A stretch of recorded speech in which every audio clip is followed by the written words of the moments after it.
okay? Go back again. Go. Really practice on every technique. Yeah, remember. Can I go? Yeah, Mary Kate.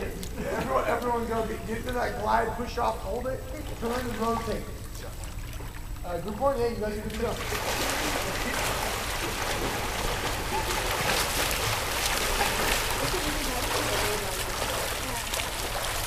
Good job. Megan, I thought that was excellent. That was the best one I've seen you do. Good job. Group two.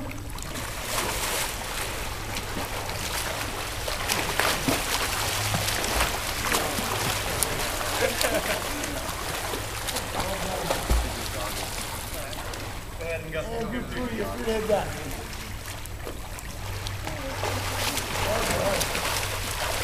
Guys, you want to turn down a bit?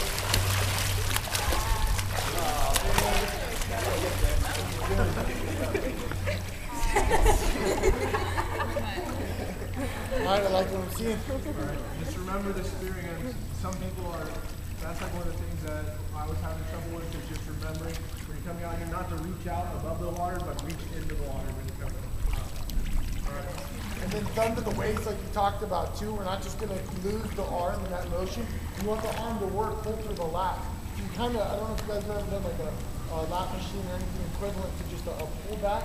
You're kind of doing that in the water, like pushing down through it like you did. So it's just another thing to think about as you're bringing your arm to your waistline. So, okay, group one, you can head back. Good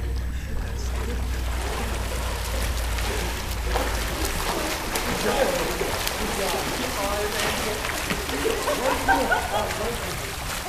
Ladies, you went over a whole other bit. That was good though. Megan, that was even better. Really good. Good job. Group two, you head back. Right, really good rotation, just your arms, and then your head is just where you're going to do it.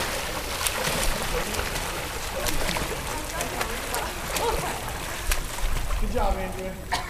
Well done. And final group, let's go back. Try not to get way down in the water on the front here. So keep that elbow and kind of up here. Because you want to dive way down there and then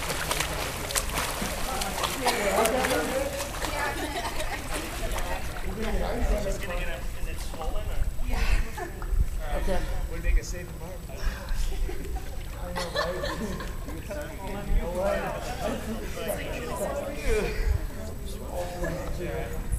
Alright. Attention back over, up to the front. So now, we're going to introduce the backstroke. And we're going to get more complex into it next class. But right now, we're just going to implement the leg of the backstroke in the body position. So you guys are going to need your kickboard. No, we'll leave the stationary first. Oh yeah, Yeah, sorry. well, kickboards are coming right next. So what we're going to do for stationary is you're going to, how many of you guys have done pull-ups before? You know how to do a pull-up? Okay. So you're going to imagine there's a pull-up bar, but it's going to be behind your head. You're going to hold on to the side. You're getting pretty used to the stationary by now. But here, I'll demonstrate for you real quick. The main thing about this that I want to touch upon, we mentioned the feet before about how you want to flutter and keep them below the water. Well, for backstroke, that's particularly important. It's going to be a little bit lower even, and it's going to create what's called a boiling effect, which is similar to what you see water boiling on the stove. It's going to come underneath and ripple the water kind of like this. So make sure your feet are underneath. That's what we want to practice. Your head's going to be in the water. You just like pick a point in the sky, arms back, and really work on that boiling effect with your feet. I'll go ahead and demonstrate real quick. Remember, there's a pull-up on your head. And I'll talk to you guys through the technique as we go through it here. So see where his head is. His chin can be neutral or more in a tucked position. Trying to keep your hips up. You're trying not to let your knees break the surface at all. Keeping your legs below the water. Trying to get below up here. Keep your hips up, arch back. That's on your head. what's that? Yeah, pretty good. Alrighty, so if you You guys want so you guys are going to have to just kind of go with whatever Kyle says. That's good, I promise. I'm sure it was good. you guys want to come on this side of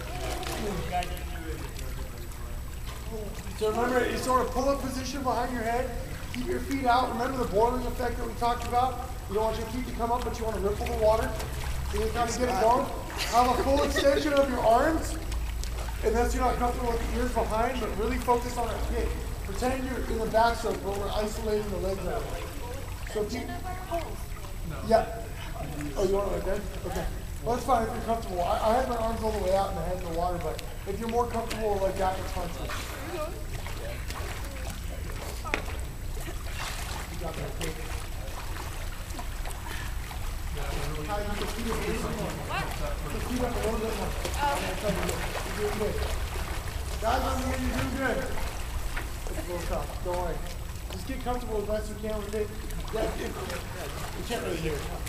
For those of you out of the water, if it's easier, you can have your arms to the side and your ears out. If you want to get some practice resting it in the water, I would suggest that. Just keeping your arms at full extension and resting like I was. It's going to be closer to the back there, so making sure that One of the things you want to think about is not getting so much movement in your upper legs, like in your quad area, because that's going to cause more movement with your knees, because they don't come out of the water. What you want to focus on is keeping your legs straight and forcing more to the foot go against the wall. And to add to that, all the power is coming from your hip rotation. So you want to think you're going to lead with your quad on the upbeat, and on the downbeat, you're going to pull sort of with your glutes and your hamstring. So just kind of remember that as you're rotating your body and really incorporating that flutter kick to get the boiling effect. It starts with your hips, is where your power is coming from. That's just a little bit of psychomotor to add into the bit. So if you guys want to try again. Go ahead and go a little bit more, just about 10 more kicks here, just get used to it. Thanks, Christina.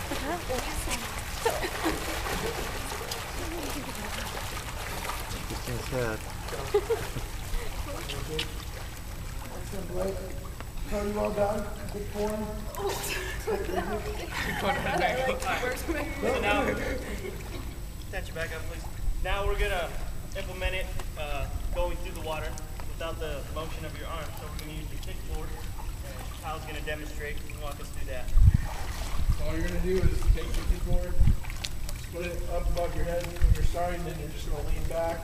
And pretty much, as you're leaning back in the water, your feet will naturally come up, but then you're just going through the motion.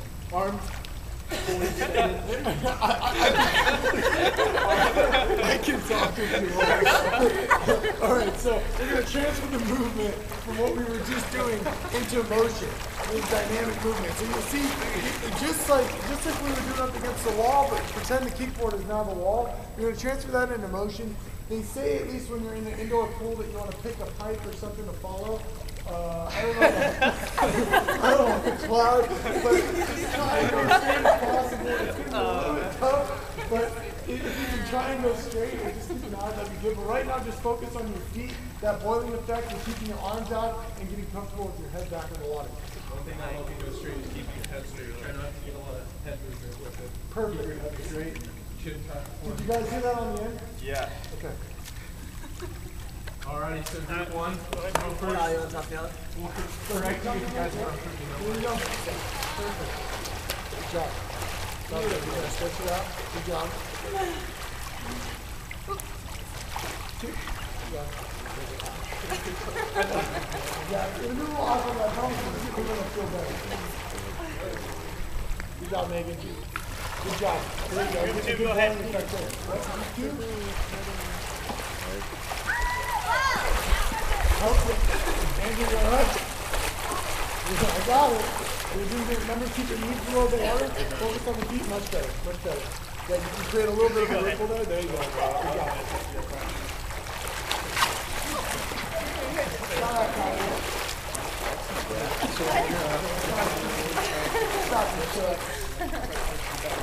Stuff, guys.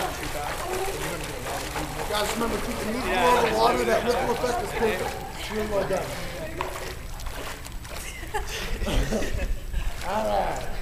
Cruising back here. Now we're gonna head back.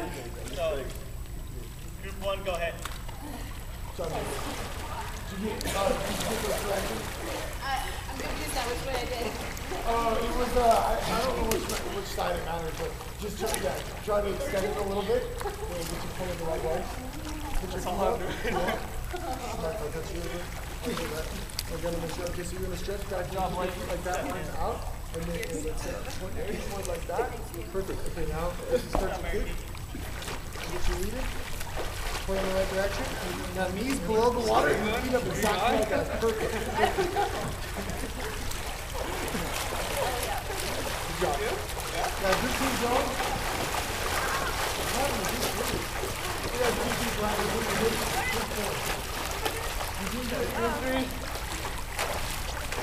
Maybe that was excellent. There we go.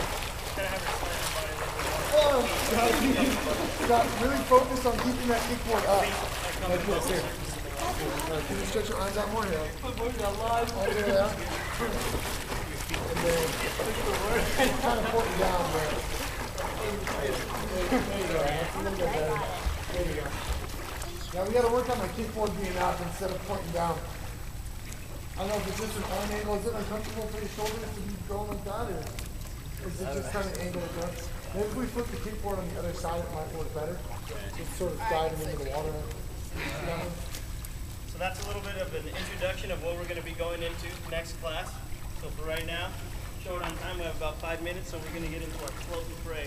So go ahead and throw your kickboards up, spread out around the shallow end, and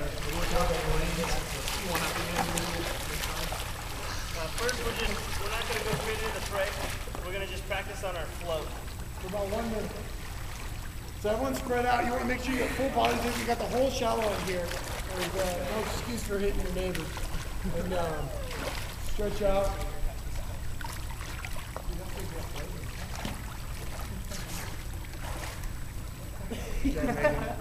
Remember that Y formation we were talking about, leaning back? If your body starts to sink, don't worry about it. Arch your back. Tilt the head. Point your chin to the sky. Excellent, Caitlin. Good job.